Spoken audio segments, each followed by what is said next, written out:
Well, good morning. Okay, it's not morning.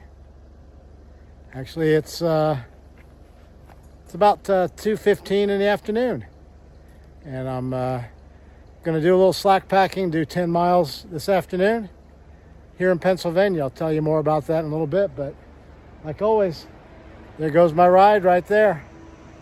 But I'll explain what's going on soon. But I'm here in Pennsylvania near Pine Grove and heading south on the AT.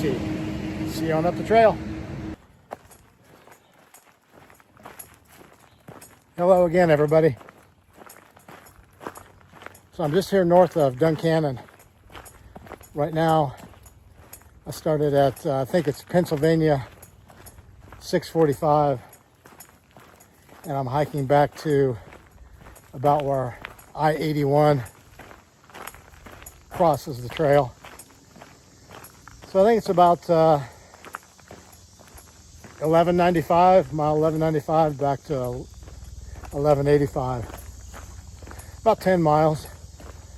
Just wanting to get some miles in, kind of give the legs a little test run here.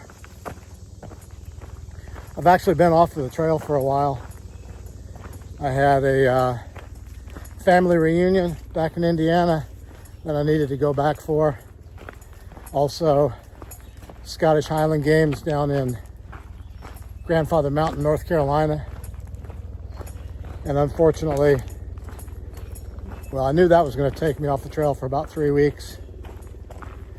I knew that back when I started on the trail. Unfortunately, I ended up getting off of the trail about 2.5 weeks earlier than that because of a death in the family. But I can tell you that the specifics related to how that all happened was definitely God's intervention. My brother John, who you saw, was just hiking with me coming into Duncannon. On that day, I think I probably mentioned in the video that John surprised me. Came around the corner, he was sitting on a bridge, and I was going to do 15 miles that day, and then about 4 miles the next day to get down into Duncannon. But he said, hey, if you're up for it, we'll just do the whole 19 miles in a straight run. So that's what we ended up doing. But excuse me. Thankfully, John was with me because we took a day off that next day, my 0 day, resupplied, got some food, different things. And then, just a second. So we took that day off, got some food, got resupplied. And then that evening, actually at 3 o'clock in the morning, I got a phone call from my wife who said that she needed me now in Colorado Springs. So thank the Lord that John was there in the hotel room with me, because if I'd been deep in the woods, it would have taken me a few days to get out. But we left the hotel within 15 minutes of that phone call. He took me to BWI, and I got a flight out to Colorado Springs. So I was with her in less than 12 hours. Anyway, enough of that. When I get back here, and the mosquitoes are pretty aggressive right now. I don't think I can walk fast enough to outrun them. But we're going to do about 9.5 miles today, and then slack pack for a couple more days, and then see what happens. But see you on up the trail. The trail's pretty overgrown right now with vegetation. So I'm sure the ticks are going to be a challenge. Since I was off of the trail for a while, I did retreat all of my clothing with permethrin. But of course, with vegetation like this, it's rubbing on your legs, your knees, above your socks. so they're not going to get a taste of that permethrin anyway. Just going to have to check my legs fairly often like I did before and try to catch them as they're crawling up. But it's a cloudy afternoon. I was a little hesitant to get out on the trail starting at 2 o'clock because there's some big red cells that are supposed to come in about 5 or 6.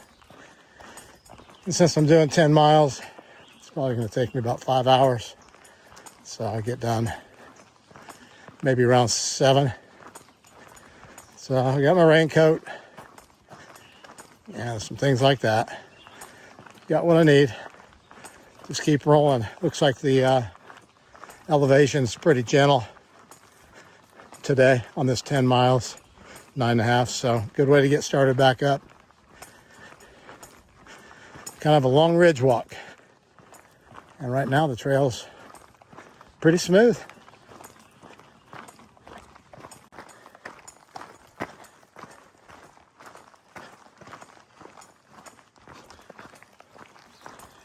Still lots of ferns out here.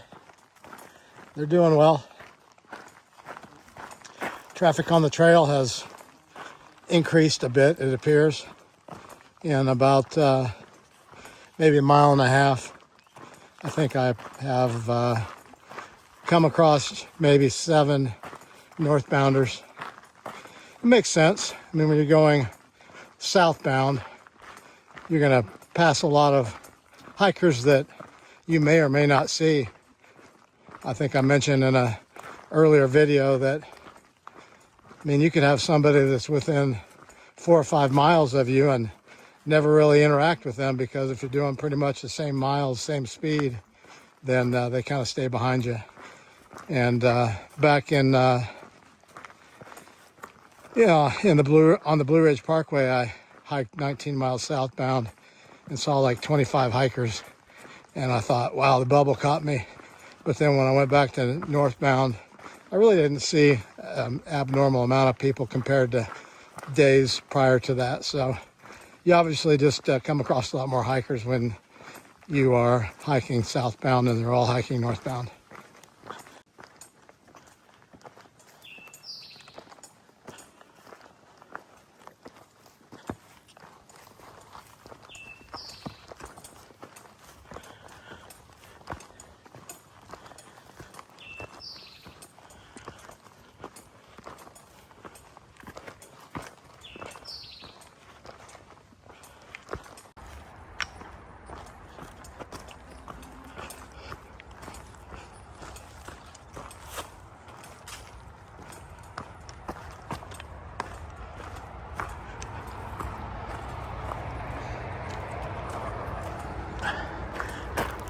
About 3/4 of a mile from Swatera Gap.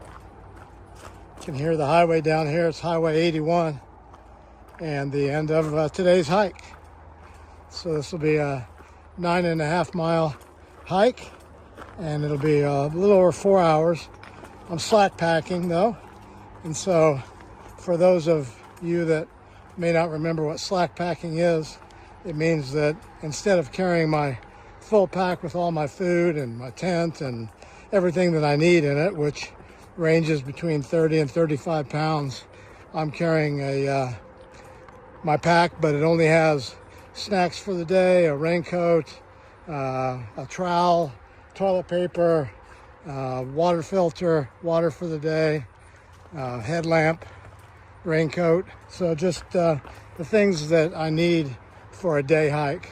So instead of weighing 30 or 35 pounds, it probably weighs, I don't know, 12, 15 pounds. So just makes it a little bit easier on the body. And after a little bit of time off the trail, I figured that was a good move. So closing in on Swatera Gap and 9.5 miles.